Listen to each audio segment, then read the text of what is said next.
Vamos falar a palavra de Deus nessa noite, vamos meditar nas Escrituras Sagradas e que Deus venha falar conosco nessa noite através da sua palavra, mais uma vez, de uma maneira especial. Nossa escola bíblica agora é EBS, tá? Escola Bíblica de Sexta-feira. Vamos estar aqui às sexta-feiras aprendendo a palavra do Senhor, para que domingo os irmãos que têm uma rotina puxada de trabalho possam descansar e aproveitar mais. Então ficou decidido, juntamente com a liderança da Casa do Senhor, que a nossa escola bíblica vai ser sexta-feira. Quando nós estamos em período de eleição, tem muitos irmãos que estão trabalhando também, estão envolvidos nisso. Alguns justificaram sua ausência. Então, na sexta-feira que vem, nós vamos estar recebendo com certeza um número bem maior de pessoas aqui para aprender a palavra do Senhor. Você que está em casa nos acompanhando, que Deus te abençoe. Você pode compartilhar essa live aí com alguém que quer aprender a palavra do Senhor.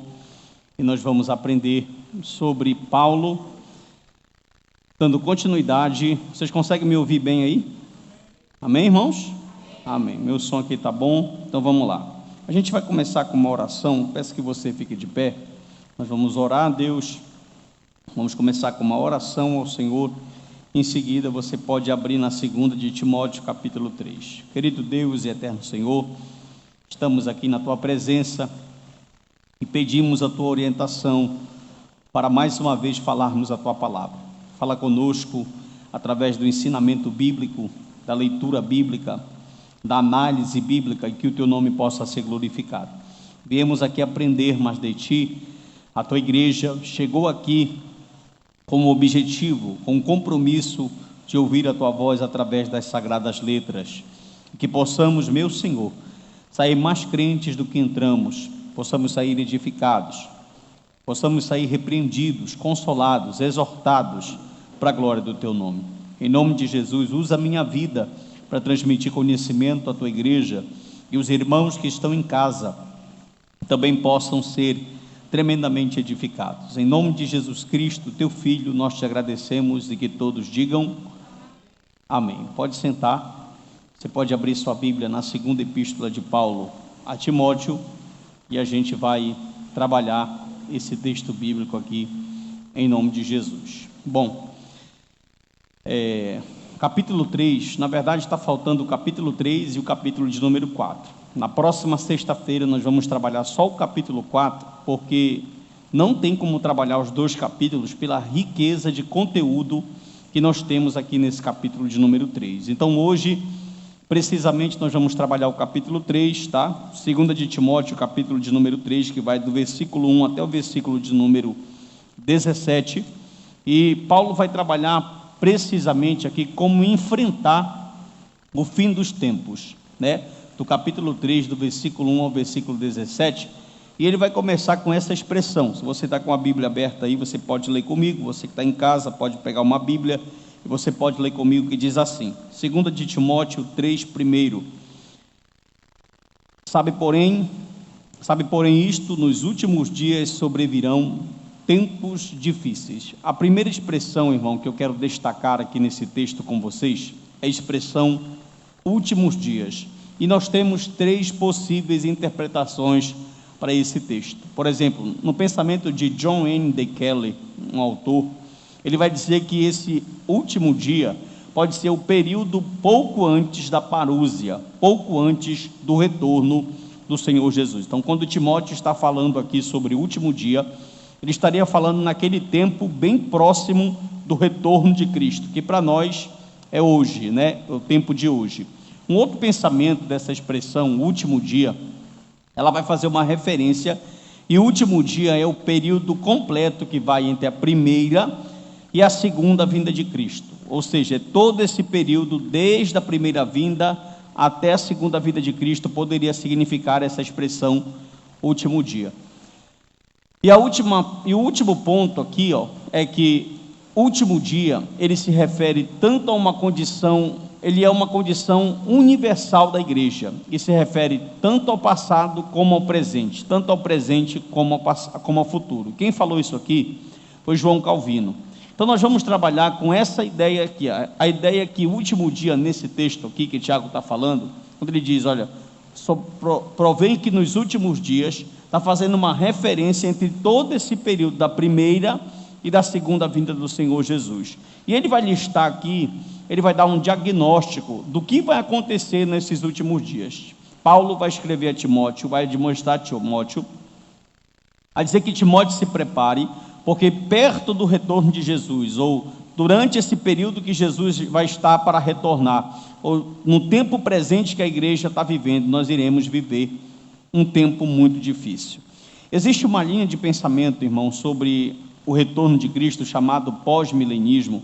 Eles acreditam que próximo ao retorno de Cristo, nós iremos viver um grande avivamento, né? Nós iremos viver um tempo áureo, uma era dourada, onde a igreja vai viver um avivamento, onde vai acontecer um grande avivamento.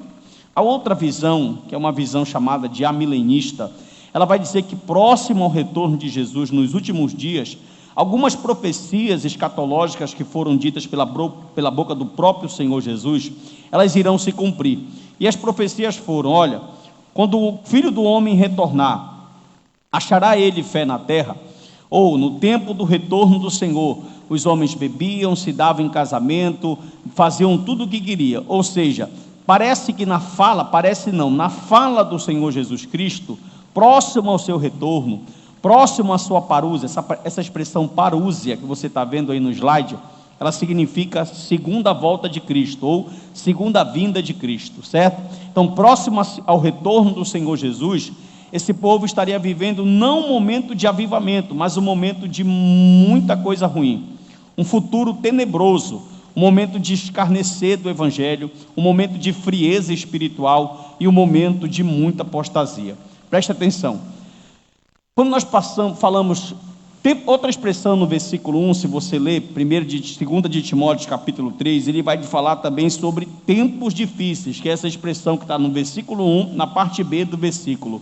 E esse tempo aqui, irmão, é como se Paulo estivesse dizendo que vai ser um tempo que não vai ser fácil para ser vivido ele.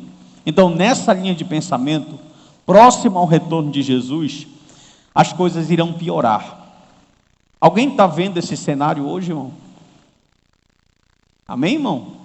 Ou sou só eu que estou vendo esse cenário hoje? Parece que está cada dia pior, né? E eu falo de tudo, de ética, de moral, de religião. Eu não estou falando só de igreja, estou falando num contexto geral. Parece que nós ligamos o nosso noticiário e a gente vê coisas terríveis acontecendo. Então, será que isso é o cumprimento dessa profecia? Será que nós estamos vendo aos nossos olhos nus os tempos difíceis que Paulo falou a Timóteo? Outra coisa, são dias duros, difíceis, furiosos e violentos, certo? Olha só, o Warren Wiersbe vai dizer o seguinte: a violência dos últimos dias será incitada por demônios. Quando você pega, volte esse texto comigo, primeira carta de Paulo a Timóteo, capítulo de número 4, versículo 1 diz assim, ó: ora,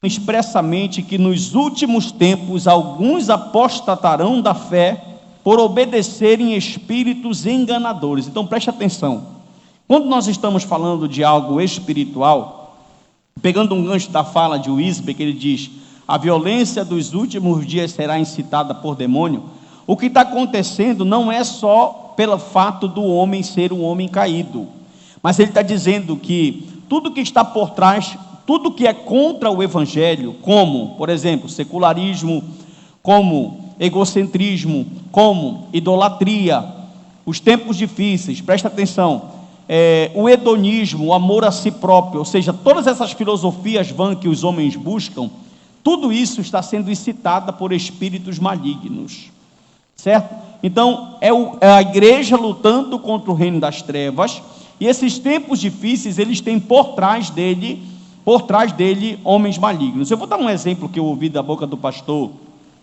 Paulo Júnior, que eu achei muito interessante.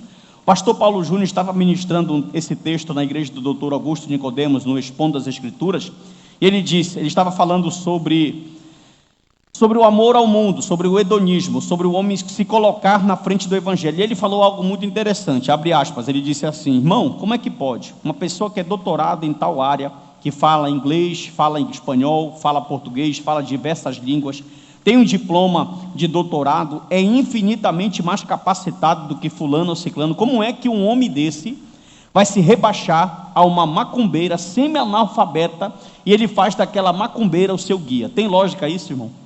Não tem lógica. Como é que um homem tão capacitado, tão capaz intelectualmente falando, ele vai se colocar sobre o tutor de uma mulher como essa ou de um homem como esse? Aí ele diz, podemos observar nisso que o que está por trás desses dias difíceis são demônios. Ou seja, não é apenas guerras ideológicas, não são apenas guerra de política. Quem assistiu o debate ontem, irmão? Amém? Vocês gostaram do padre? O padre estava possuído ontem, né, irmão? O padre é uma bênção. Olha só, então a gente pode observar que esses tempos difíceis não são só baseados na nossa carne ou na corrupção do homem, mas por trás desses tempos difíceis está algo espiritual, que ele vai dizer que são os demônios. Muito bem. Olha só, esse tempo é uma época terrível de florescimento do mal, em que todos os alicerces morais são sacudidos. Nós estamos contemplando, à frente dos nossos olhos, muitos irmãos nossos pegando a sua moral, a sua ética e deixando ela ser rebaixada. A gente vê, irmão, visivelmente um crescimento do mal aflorescendo de uma maneira muito grande. E olha que coisa interessante, Paulo está demonstrando Timóteo, há 2000 anos atrás, que nos tempos do fim, isso seria, então presta atenção, todas as igrejas de todos os tempos, de todas as eras, passaram por esses momentos de dificuldade. Quando você pega as igrejas do Apocalipse, você vai observar que aquelas igrejas tiveram que se manter muito perseverante em oração. É por isso que a gente sempre bate na tecla aqui, irmão, a respeito da Bíblia, do ensino bíblico e da oração. Porque o que vai fazer nós suportarmos esses tempos difíceis é a oração e a leitura bíblica, o ensinamento da palavra. Porque a gente tem visto nossos irmãos naufragarem na fé, porque perto do final as coisas vão se afunilar de um tal jeito, onde o mal, ele vai sacudir o alicerce das pessoas. A gente tem visto a apostasia crescendo de uma maneira terrível. O que é apostasia, pastor? Apostasia é o abandono da fé. Então a gente vê que os irmãos estão abandonando a sua fé. Por quê? Porque é uma luta entre bem e mal espiritual. E quem não tiver, irmão, revestido da armadura de Deus, ele não vai suportar o dia mal. Amém? Prosseguindo.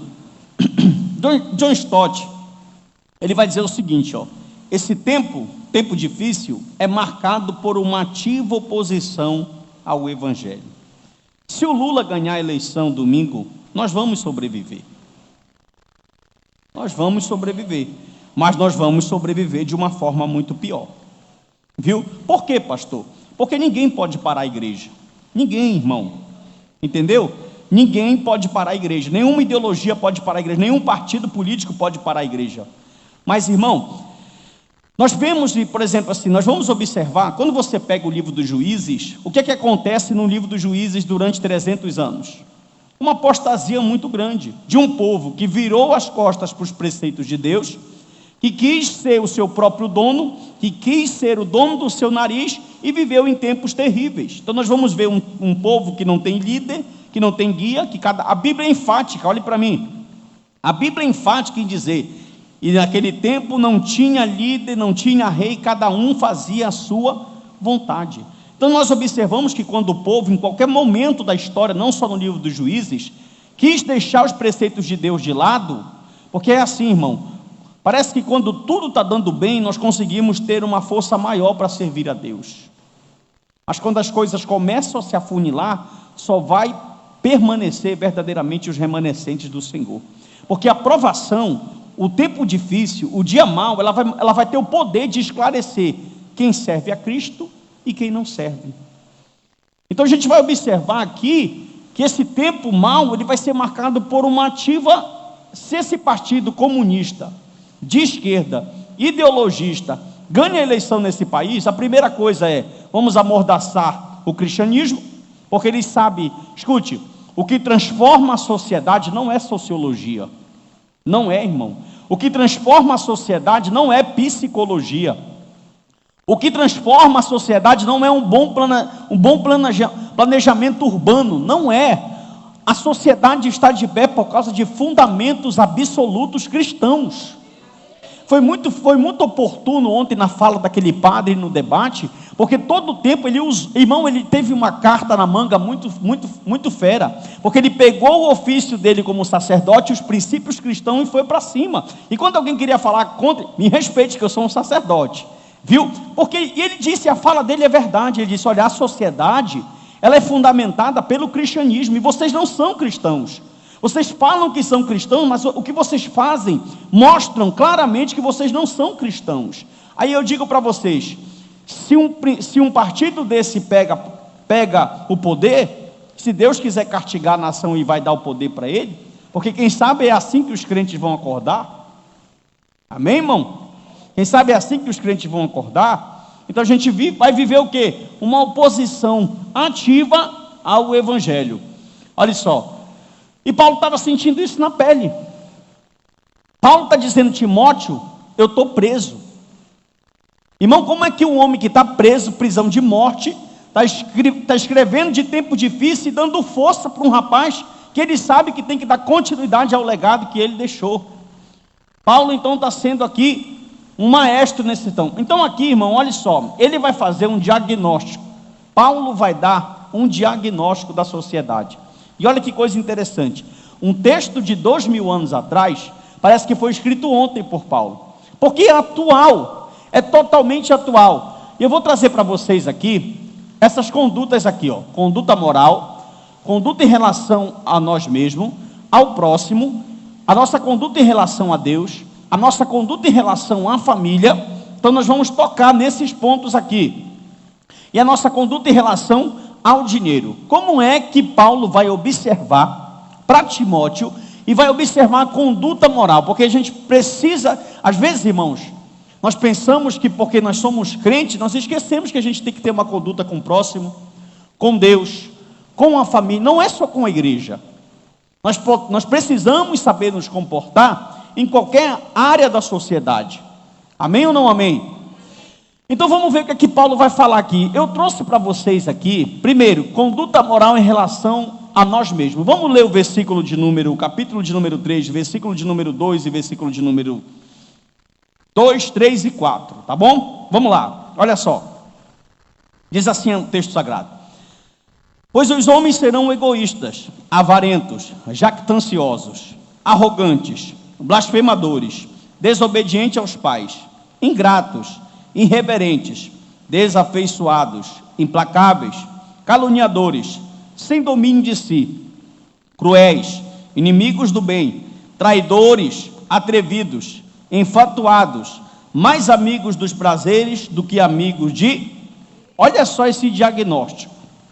Paulo traça um diagnóstico que vou separar para mim mesmo, com o meu próximo, com Deus, com a minha igreja, com a minha família e com o dinheiro. Vamos observar. Primeira palavra, egoístas. Essa palavra egoísta é a palavra grega philautos. Os homens serão amantes de si mesmo. Olha só, jactanciosos, alazon no grego, gabolas, que tocam trombetas para virtudes que eles não têm. É assim que a sociedade caída, Timóteo, vai se comportar. Terceira, eles serão uperefanos, arrogantes, soberbos, se acham superiores aos demais.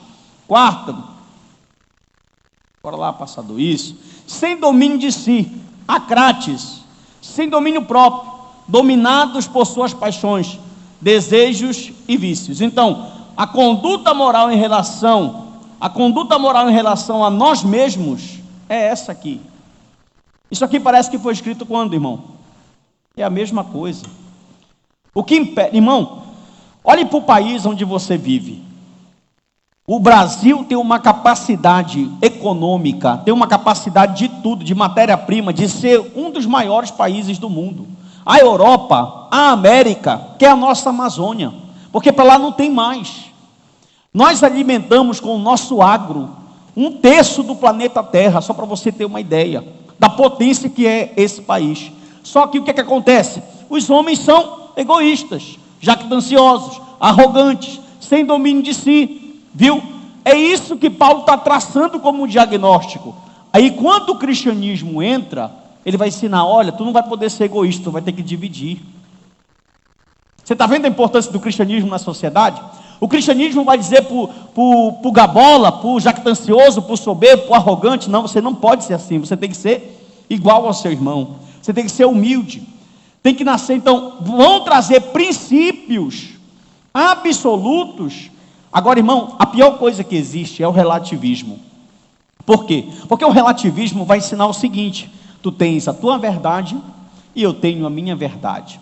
A jogada do relativismo é o seguinte: tu cria a tua verdade, eu crio a minha verdade, cada um tem a sua verdade, sempre beneficiando a quem? A mim. Porque para o homem, para a sociedade, o diagnóstico que Paulo concluiu é que a sociedade é uma sociedade ególatra, hedonista, narcisista. É essa sociedade que Paulo está dizendo que nós estamos influindo. Ele falou: Timóteo, perto do retorno do Senhor, os homens vão ser assim. Era o próprio Espírito soprando para esse homem o contexto de uma sociedade podre, caída. E pode prestar atenção: ah, pastor, mas esse problema pode ser resolvido com uma boa administração. Meu irmão, desde 1935 a ONU foi fundada. Desde 1935 ela tenta colocar paz no mundo. Quando foi que ela conseguiu? Não conseguiu. Porque o problema não é a ONU. O problema não são as Nações Unidas. O problema é o pecado. E o pecado só se conserta com o antídoto. E o antídoto é o cristianismo. O diabo vai tentar mais uma vez. Qual é o resultado da América do Sul? Qual é o resultado da Venezuela, que era um país riquíssimo? Qual é o resultado da Argentina, vizinha nossa? Onde essas ideologias chegaram e amordançaram o cristianismo? Agora, olha que coisa perfeita. O diabo, ele é tão abestado, desculpa essa expressão, irmão, porque tipo assim, ele pensa: eu fechei a igreja. Irmão, é permissão de Deus. Não é as forças das trevas que estão sobressaindo sobre a igreja, não é. É um Deus soberano que estão dizendo: vocês não querem me obedecer? Vocês não querem viver com a moral que a minha palavra ensina? Eu vou deixar vocês serem entregues como juízes foram entregues na mão dos inimigos. Então os países que estão sofrendo represálias foi porque não honraram o Senhor. E a luta da igreja do Brasil, dos crentes verdadeiros, é: não, vamos continuar com os nossos princípios, porque no final dos tempos os dias serão difíceis. Nossa conduta em relação ao próximo, olha essa lista aqui: os homens serão, Timóteo, aspondos, sem trégua, sem acordo, sem perdão. Oh glória! Caluniadores, olha essa palavra, irmão: os homens serão diabolos. Essa palavra caluniador é diabolos no grego, tá? Os homens serão caluniadores, espalhador de contenda, disseminador de intrigas. Depois que eu mostrar a lista para vocês, eu quero frisar algo muito interessante. Outra: eles serão anêmeros, cruéis. Essa palavra, ela significa uma fera selvagem. Essa palavra anêmeros foi a mesma palavra que foi falada para o gadareno, para o endemoninhado gadareno. Os homens serão uma fera selvagem, sem sensibilidade. O pensamento do homem lá fora é: cada um, é a lei do Muruci. Você conhece a lei do Muruci? Cada um por si, viu? O pensamento do homem lá fora é o quê? Cada um por si, tu te vira. Aqui a gente não tem amigo. Faz por ti que eu te ajudarei. E por aí vai. Mas o pensamento de Cristo é coletivo. Tragam tudo ao pé do discípulo. Atos dos Apóstolos diz: se tu comia uma coxa, fulano comia uma coxa. Se tu comia o peito, fulano comia o peito. Havia o quê? Comunhão. Havia igualdade. Havia o quê? Bom senso. Havia sensibilidade. Outro ponto: serão traidores. Olha a palavra traidores no grego: prodotes ou pródotes. São informantes traiçoeiros, fofoqueiros. Serão aqueles camaradas X9 que faz o mal. Meu Deus do céu. Atrevidos, própetes, uma pessoa levada pela paixão. Esse atrevido, esse própetes, é alguém que é capaz de tudo: de matar, de roubar, de passar para trás, de ofender. É alguém capaz de tudo para conquistar, para conseguir o que ele quer. Olha só o diagnóstico de Paulo, irmão. Eles serão inimigos dos prazeres, afilágatos, não gostam de boas amizades. Paulo escrevendo: olha, Timóteo, a sociedade vai se comportar assim. Irmão, isso me encanta. Sabe por que me encanta? Porque esse texto foi escrito 2000 anos atrás. E Paulo está descrevendo o que o mundo passa, ó, desde os seus primórdios. Viu? É um texto inspirado, não é um texto qualquer. Ele continua: conduta moral em relação a Deus. Como deve ser a conduta? Como vai ser, Timóteo, a conduta moral dos homens em relação a Deus? Olha, Timóteo, eles serão blasfemadores. Serão aqueles homens que farão insultos a Deus e aos homens. Eles serão ingratos, acaristos, sem gratidão. Não vão retribuir nada. Eles serão irreverentes, anósios, indecente. Esse irreverente, irmão, é aquele que peca sem pudor. Ele já perdeu a vergonha do pecado. Olha o comportamento de Paulo está fazendo o diagnóstico. E 4, amigos do prazer, serão hedonistas, o amor ao corpo, narcisista e ególatras. Tudo isso eles serão, tá bom? Outro ponto, agora preste atenção nisso aqui. Um cristão passa 25 horas por semana na frente da TV. Não tem glória, irmão? Não dá para dar glória num negócio desse, né? Fora o celular, tá? A média de um cristão por semana é de 25 horas na frente do Pantanal. E 1 hora, isso quando vem para estudar a Bíblia. Agora te pergunto, aí tá, ó, é simples. Do que eu mais me encho, mais eu vou ter. Se os crentes estivessem cheios da palavra, a sociedade estava diferente, irmão. Mas os crentes estão cheios das coisas de quê? Do mundo, do secularismo. Por isso que eu sempre digo, e as pessoas não gostam, mas é problema delas se elas não gostam, que o mundo influencia mais do que a igreja. O mundo está fazendo o papel deles. O mundo está conseguindo influenciar a igreja, enquanto a igreja não consegue influenciar o mundo.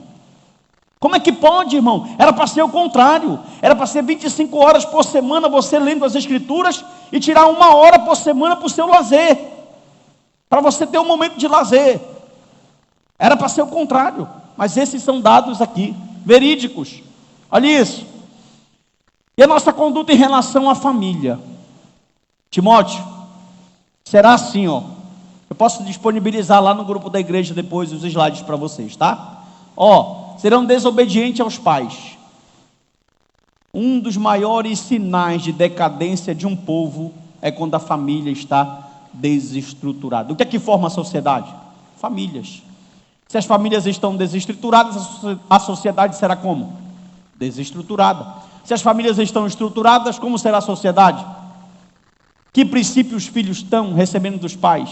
Que princípios os pais estão passando para os filhos? Timóteo, eles serão desobedientes aos pais. Serão desafeiçoados. Essa palavra astorgos são aqueles pais que não têm amor pela família e não têm mais comunhão pelos filhos. E o que mais tem é família que não tem mais amor um pelos outros.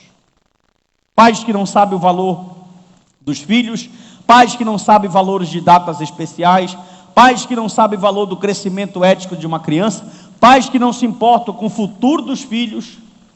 Timóteo, eles serão desafeiçoados, eles serão sem amor pela família. Sabe o que é interessante, irmão? Que às vezes a gente consegue ter amor mais pelo camarada que é de fora do que pelo de dentro. E a última, conduta moral em relação ao dinheiro. Vamos lá. Olha só. Eles serão avarentos, filárguros, amantes da prata. O Senhor Jesus disse que o dinheiro é um Deus. Ou tu és senhor dele, ou ele será o teu senhor. Espiritualidade divorciada da vida. Presta atenção. Olha essa pergunta que eu trouxe para vocês aqui. De todos os problemas relatados nos versículos 2, 3 e 4 que nós lemos, a pergunta: são apenas dos ímpios? Sim ou não, irmão? Os crentes cometem a maioria desses pecados. A lista que você acabou de ver, ela é, em suma maioria, realizada por pessoas que vivem dentro das igrejas. Por quê? Porque as pessoas são, na maioria, pessoas religiosas,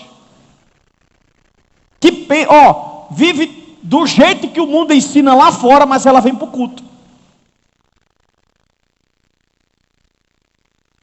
Ela tem todos os princípios do mundo, mas ela está aqui terça, ela está aqui sexta, ela está aqui domingo. Crentes nominais. A igreja está cheia de pessoas nominais. Repito, as palavras daquele padre foram a verdade. Você viu quando ele se direcionou para aquela candidata mulher? Ele disse assim: se você conhecesse um sacerdote, você não falaria assim com um sacerdote. Porque você não consegue identificar os princípios do cristianismo, porque você não é cristã. E é verdade, irmã, uma pessoa que segue os princípios de Cristo, ela é uma bênção para a sociedade. Você está ouvindo o que eu estou falando? A pessoa que segue os princípios de Cristo Jesus, ela não é uma bênção só para os seus filhos, ela não é uma bênção só para a sua congregação. Essa pessoa é uma bênção para a sociedade onde ela está inserida. Por quê? Se ela chegar na fila do banco, ela não vai cortar o caminho e passar o outro para trás. Se ela chegar no Detran, no guarda de trânsito, ela não vai subornar ele. Se ela chegar em determinada situação, porque os valores dela são inegociáveis. São inegociáveis, irmãos.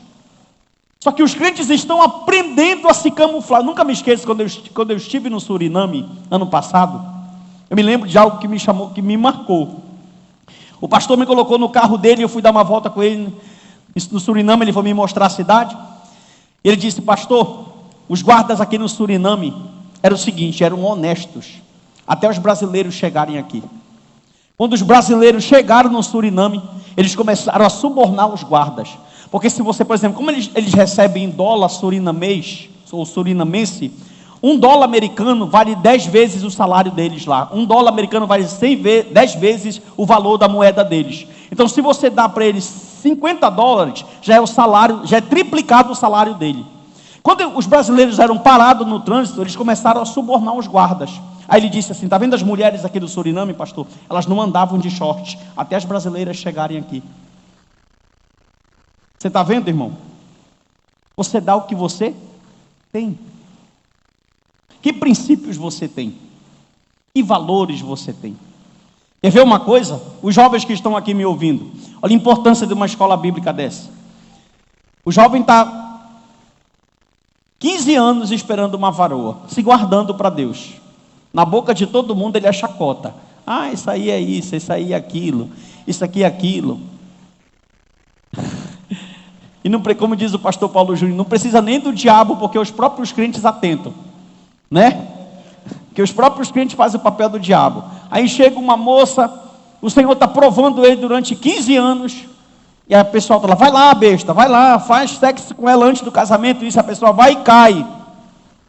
Ele passou 15 anos para ser testado por Deus. No primeiro teste, ele não passa. Porque os jovens que sentam no departamento junto com ele têm valores do mundo, não da Bíblia. Porque se eles tiverem valores da Bíblia, eles conversavam: tu não pode casar, tu não pode fazer sexo.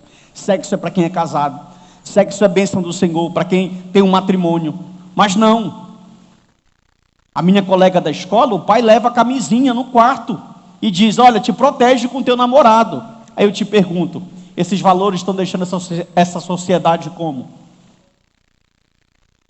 E quem fala, Deus o livre se alguém vê, se alguém escuta uma mensagem dessa: esse pastor é homofóbico, esse pastor ele é doido, esse pastor é isso. Por quê? Porque o cristianismo, irmão, ele é uma raiz de valores absolutos que é capaz de transformar a vida do mais vil pecador e deixar ele uma pessoa qualificada para viver em sociedade. Aleluia. Então nós somos o quê? Nós vimos todos esses problemas relatados. Era para esses problemas serem dos ímpios. Sim ou não? Era para os ímpios serem arrogantes, jactanciosos, soberbos, traidores, caluniadores. Era para os ímpios terem esse comportamento. Mas quem tem esse comportamento? São os crentes. São os benditos crentes que não pedem culto. Religiosos. Crentes denominacionais. Nunca conheceram Cristo Jesus e o Evangelho. Porque quem conhece o Evangelho não precisa de pastor para estar dizendo o que ele tem que fazer. Quem conhece o Evangelho não precisa de liderança para estar no pé dele, para dizer o que tem que fazer.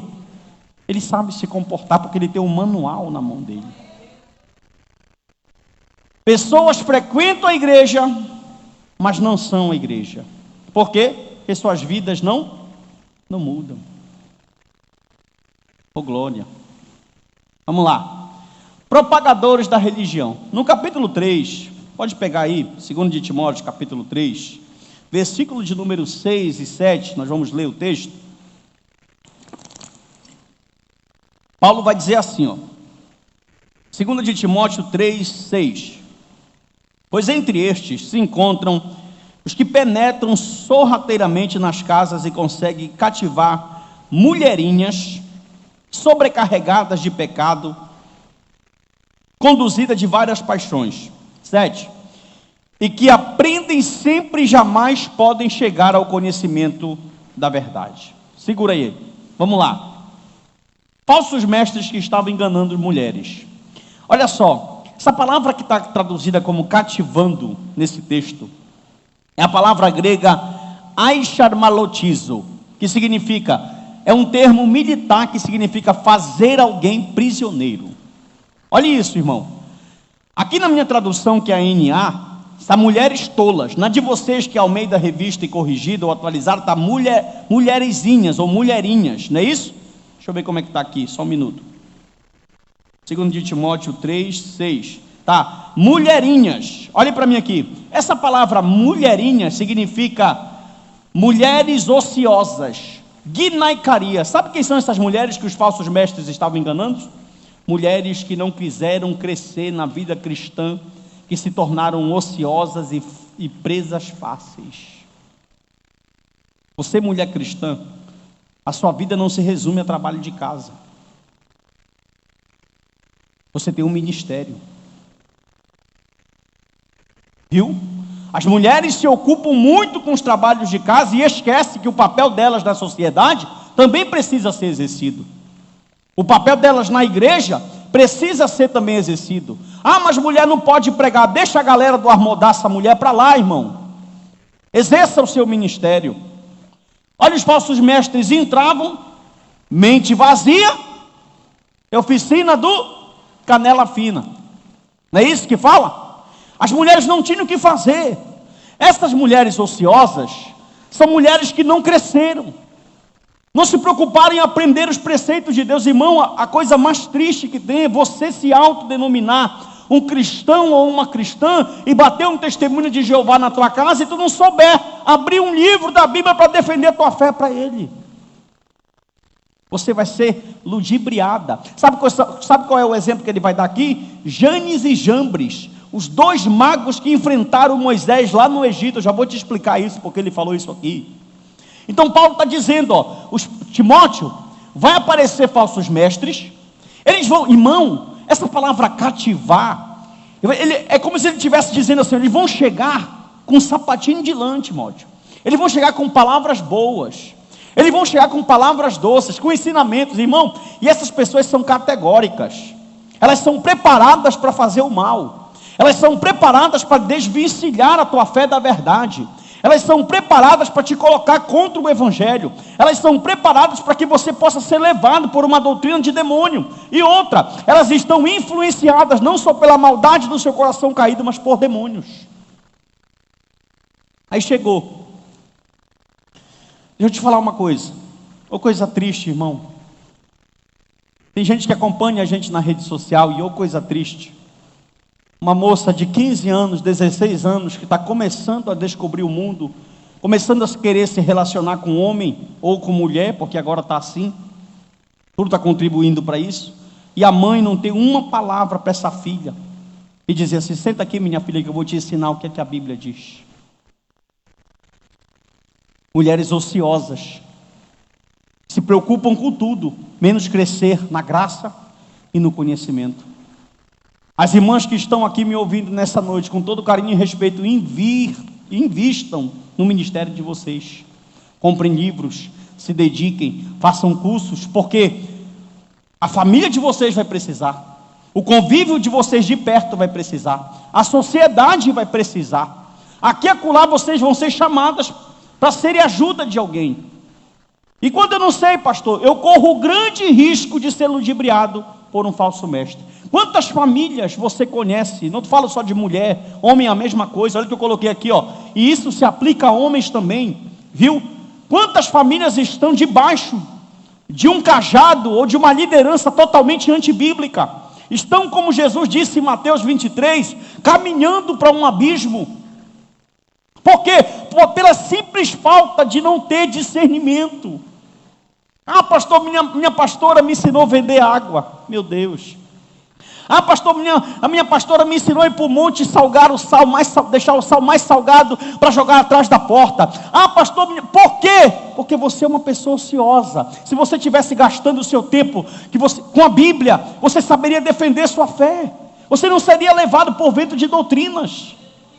Não, mas eu tenho tempo para o meu trabalho, eu tenho tempo para sair, eu tenho tempo para correr, eu tenho tempo para fazer levantar bandeira para o meu candidato, eu tenho tempo para vender minha comida, eu tenho tempo para fazer aquilo, mas eu não tenho tempo para crescer na palavra de Deus.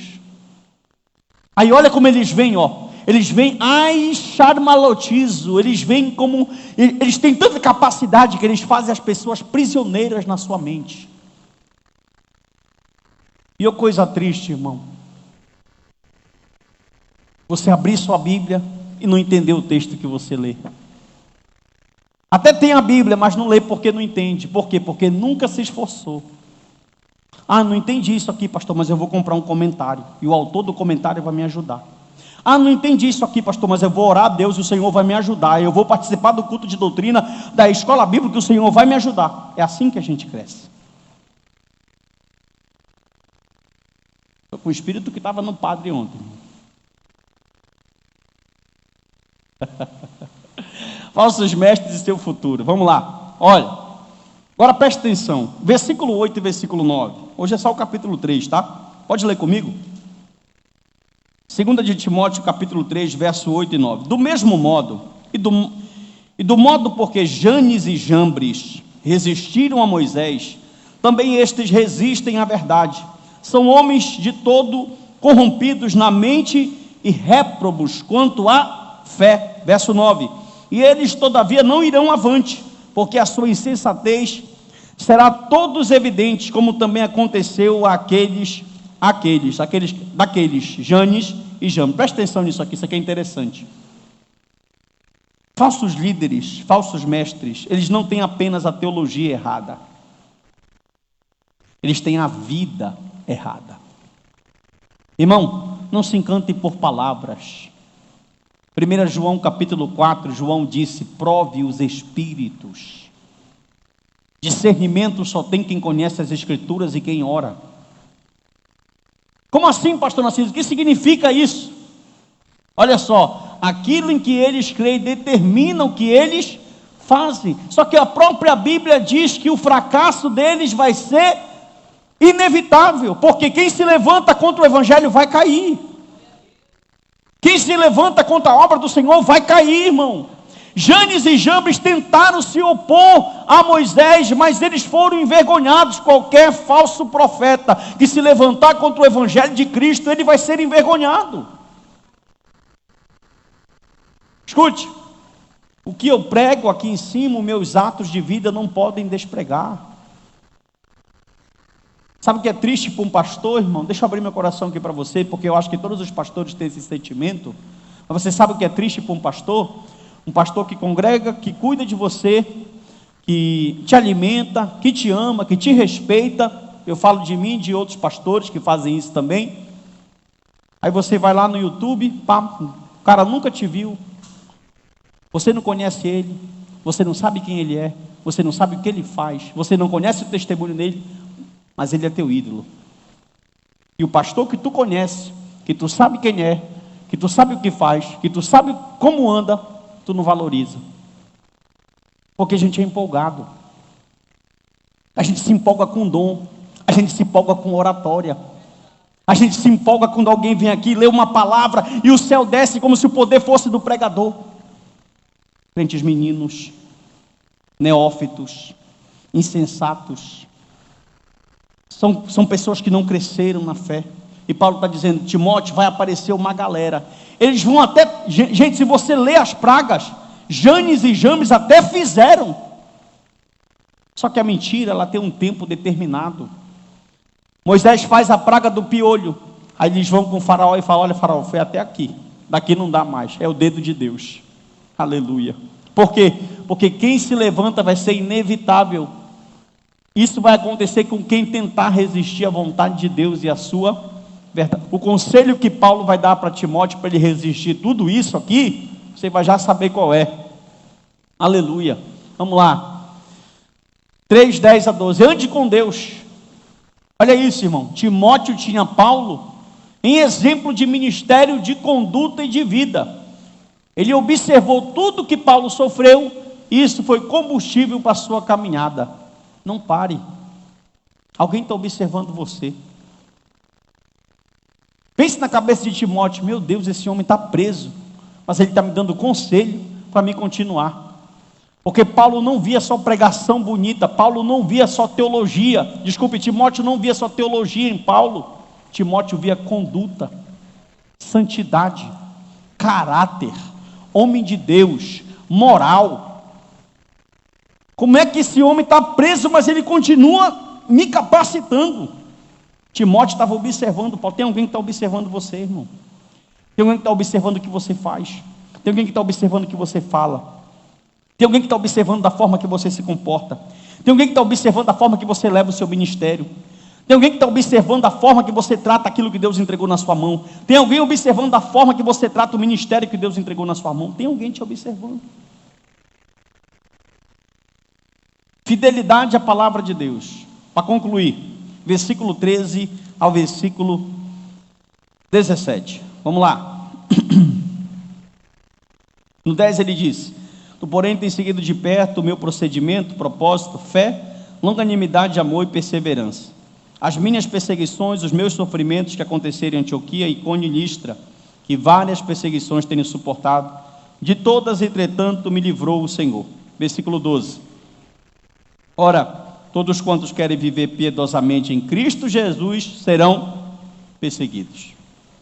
Quem viver o verdadeiro evangelho, espere represálias, porque terão represálias.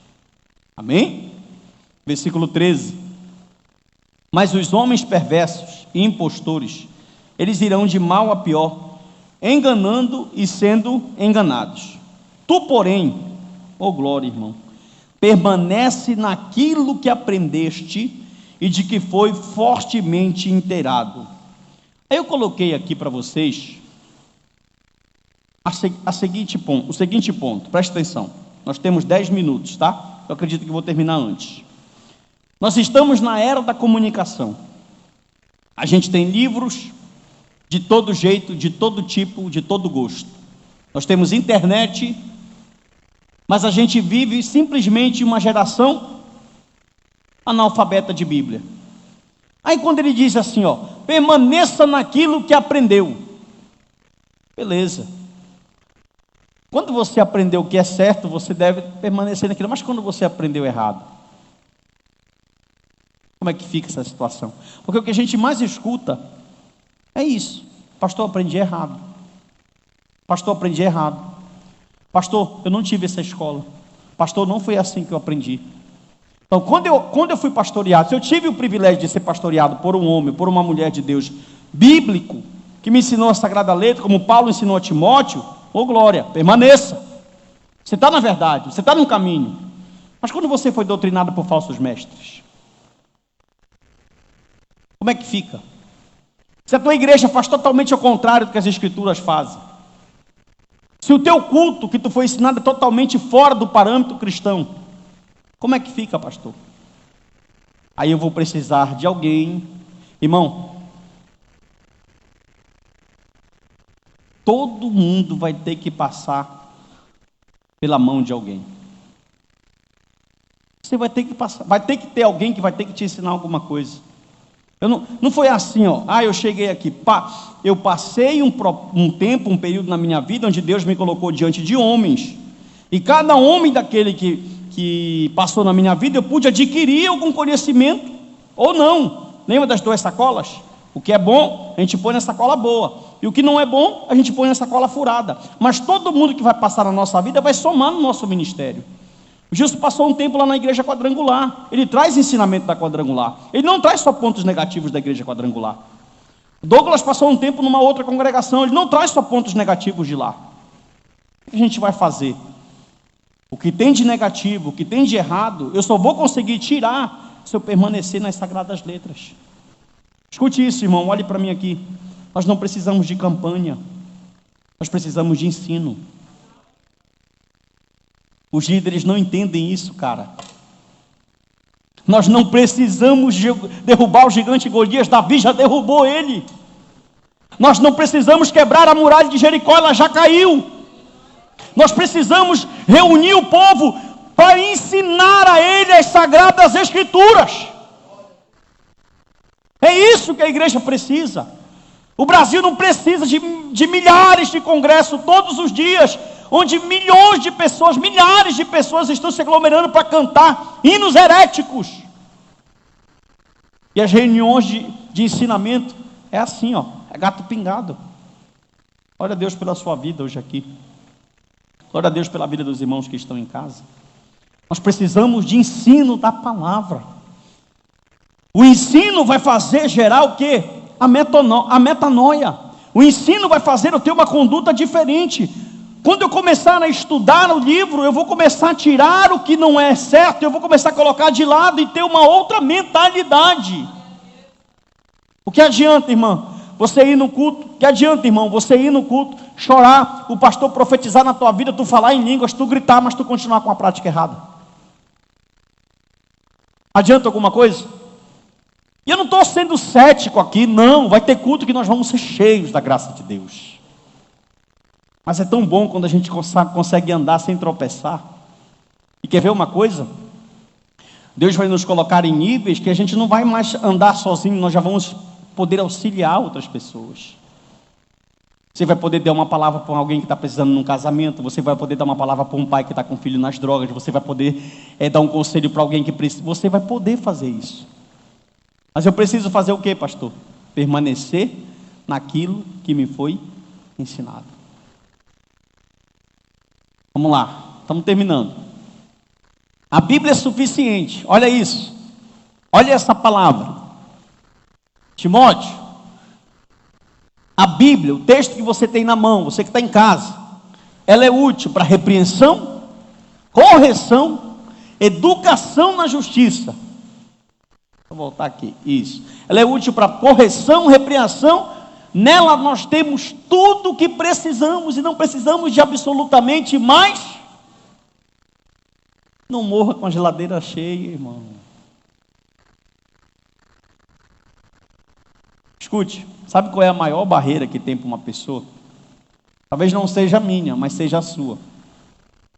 É dizer assim, não, Deus, eu vou estudar o livro. O camarada não consegue. Ainda mais quando ele pega o livro, abre assim, e lê um versículo que ele não entendeu absolutamente nada. Aí ele fala assim, não, isso não é para mim. É, irmão, isso é vida eterna. Isso vai mudar a tua vida. Ontem, conversando com meus alunos do curso de teologia aqui, aqui atrás, quando terminou, nós fomos aqui para frente esperar o carro que estava chegando para os irmãos irem embora, nós paramos aí na frente e começamos a conversar. Aí eu disse para eles assim, irmãos, nós estamos vivendo um tempo onde a palavra do Senhor ela ficou escassa totalmente no púlpito. Nós estamos vivendo os últimos dias, os dias maus, os dias terríveis. E as pessoas não querem mais, irmão, ouvir Deus, não querem mais estudar a palavra de Deus, não querem, já querem aprender. Olha, o crente brasileiro, já terminei, tá? O crente brasileiro, ele foi ensinado o quê? A pegar tudo pronto. Por isso ele compra o óleo dele, por isso ele compra a toalha ungida, por isso ele compra a água ungida, porque ele já foi ensinado tudo pronto. O crente brasileiro é o típico crente que, irmão, ore por mim, que ele não quer orar. Pastor, ore por mim. Tem hora que dá vontade, irmão. Porque o teu joelho, irmão, o que está acontecendo? Mas a gente não pode, né? Tem que ter os três jeitos, mas tem hora que dá vontade. E o teu joelho, varão, o que é que está faltando aí nele? Pode pedir oração que eu vou orar por você, viu? Eu oro sim por você. Mas nós estamos vivendo esses tempos difíceis. E a gente precisa, irmão. Ontem aqui na aula, é tão bonito, as pessoas descobrindo as verdades. Ela, meu Deus, pastor. O outro falava assim, eu quero me reconciliar, pastor. Eu quero aceitar Jesus, porque as pessoas estão descobrindo. E eu disse para eles assim, o verdadeiro evangelho, para concluir a nossa aula hoje, o verdadeiro evangelho de Cristo, ele muda todas as áreas da pessoa, da vida da pessoa. Irmão, sem sombra de dúvida, não é profecia. Se você vê uma pessoa que já está uma vida na igreja, que não evolui, alguma coisa está errada. Porque o evangelho, ele te muda de patamar. De tudo. Religiosamente, financeiramente, como pai, como esposa, como família, como cidadão, como ética, como tudo, ele vai mudar. Então se as pessoas não estão alcançando, é um Deus diferente? Não. Então a gente vê que as pessoas não têm, meu Deus do céu. Aí a gente olha, bora irmão, bora. Aí passa o dia todo, bora procurar uma campanha, bora, rastro de fogo. Olha ali tem uma profeta. E a Bíblia lá do lado.